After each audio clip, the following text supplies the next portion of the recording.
Michael Vincent here with another video review. Thanks very much for tuning in, and today we're going to take a look at a game called Pandemic.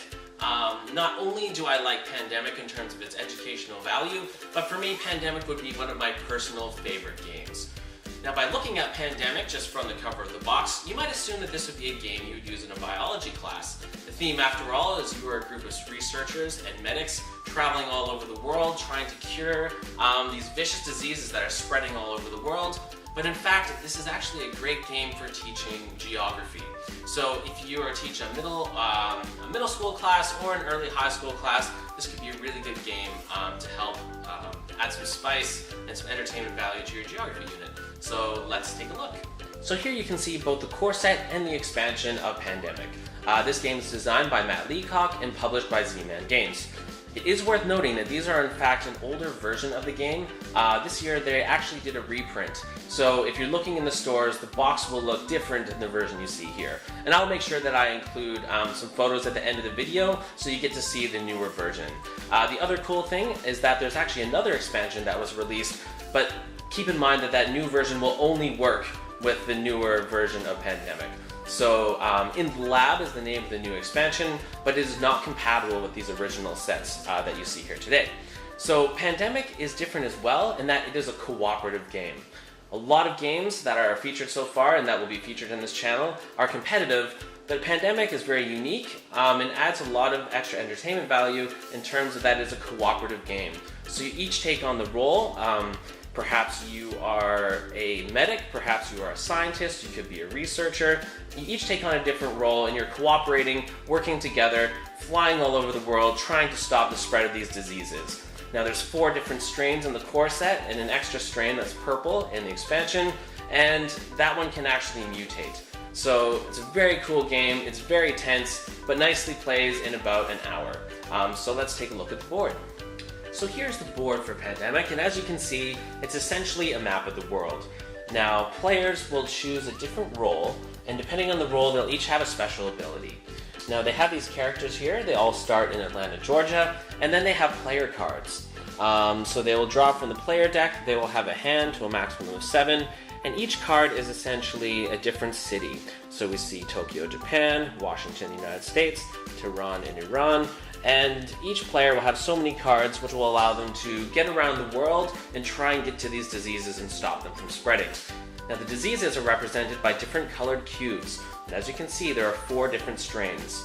So the blue strain of disease occupies North America and Europe, the yellow strain of the disease occupies South America and Africa. We see the black cubes taking over much of the Middle East and Europe, and finally we have the red cubes occupying Asia and Australia. And so, although these diseases start in these regions, as you draw infection cards, that will show where the diseases will spread. So the amount of infection will increase as time goes on, and that means the more cards you have to draw. As you draw more cards, the diseases start to spread all over the world, and things can very quickly get out of control, especially if you're playing on the harder difficulties. The nice thing about this game, although it has levels of complexity, it's very simple to learn. It'll take you all of 15 or 20 minutes to teach the game, and students will get the hang of it very quickly. So let's just take a quick minute to look at the components of Pandemic. I wouldn't say the components for this game are spectacular, but they're certainly solid and will get the job done. One of the coolest things about this game when you buy the expansion is you get these nice little petri dishes to put in the different cubes for the different diseases. The cubes do a good job, they come in 4 different colors. It might have been kind of neat to see them personalize the different diseases in different ways, but the cubes certainly get the job done. One thing that makes the game run a lot smoother is they come with reference cards for each player.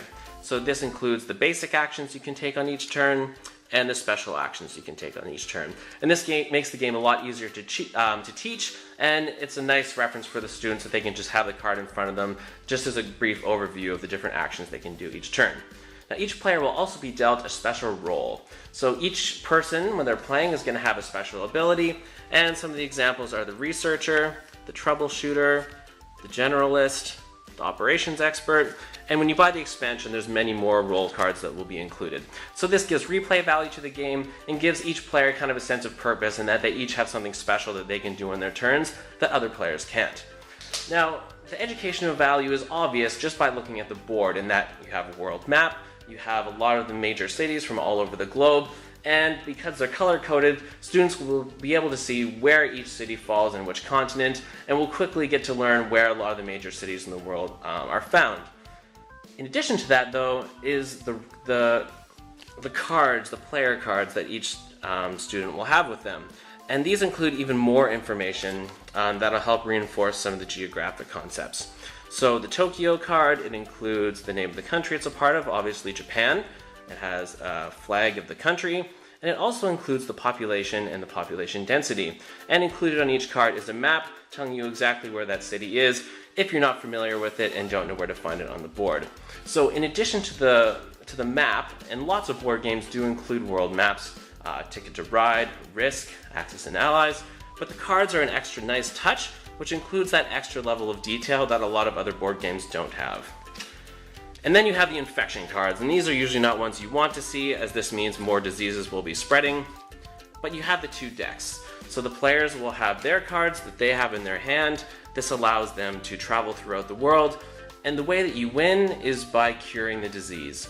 So if you collect 5 cards of one color, if I'm playing and I want to cure the blue disease, I would need to have 5 blue cards, and then I would go to a research station and cure it. So it's really neat in that the players are working together, as opposed to against each other, to try and stop these diseases from spreading. So clearly Pandemic is a great game if you're doing an introductory geography unit, sort of in those late elementary school years or early middle school years. Now obviously if you're teaching a high-level history course or geography course, you would kind of hope that by that point students would have a good enough understanding of world geography to know where a lot of the major cities are and which continent they belong to. But there is an extra layer of educational value to this game on top of just the geography component, and that is group dynamics. Now because this game is cooperative, students have to work together to achieve the goals of the game. And one issue with cooperative games sometimes is that certain players can be overwhelming, overbearing, and try and start to take over other players. They might be bossing them around, telling them where to go, what cards to play, and this can be a really good opportunity for you as a teacher to get the students to sit back after the game and kind of reflect on their leadership style. So are you the type of person in a group that will sit back and not contribute very much, or are you the type of player who can be very domineering and come in and try and control what other players are doing? Now you're going to have to know the students you're working with, and it might be age appropriate depending on which grade you're teaching, but this can be an excellent opportunity to get students to recognize how they function in a group and perhaps different leadership styles. So this game is good on 2 levels. Firstly, it's good for geography skills, but secondly, it's also good for students to reflect on how they function in groups. It's also good if you have players who are very competitive, who might be too competitive. Working in a cooperative setting is going to keep the tone of the game very civilized. So you're not going to get players storming away, getting upset, because you're working together as a team, and that's a really nice dynamic.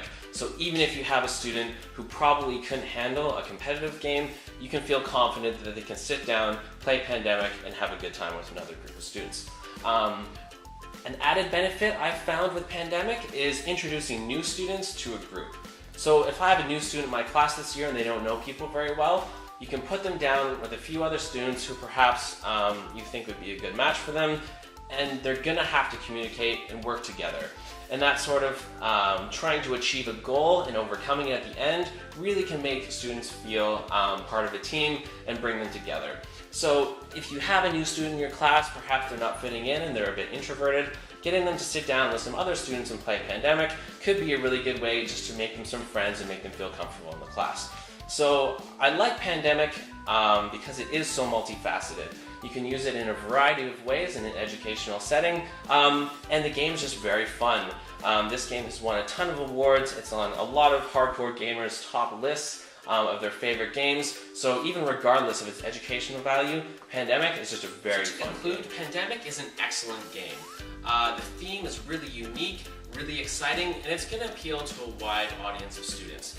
Whereas some of the more technical war games are going to only appeal to a niche audience of military history enthusiasts, Pandemic, with the theme of being a different type of character, going around the world, curing diseases, saving the world, that's a theme that will appeal to everybody. And it's also very multifaceted in how you can use this game.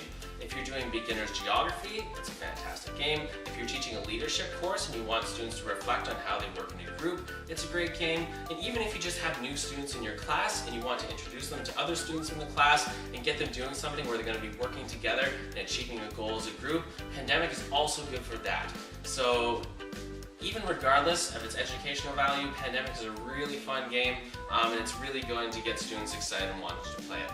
I've used this in my classes before, and it has always been popular. And anyone I've introduced this game to, in fact, they've really liked it. The nice thing about this game as well is there's different difficulty levels. So it can be as easy or as difficult as you want. When you're playing this in the highest difficulty, it can be very challenging, but when you beat it, you really feel that sense of overcoming something and achieving something that was really tough to overcome. So, thank you very much for watching. Stay tuned. I will have another review for you next week, and have a great weekend.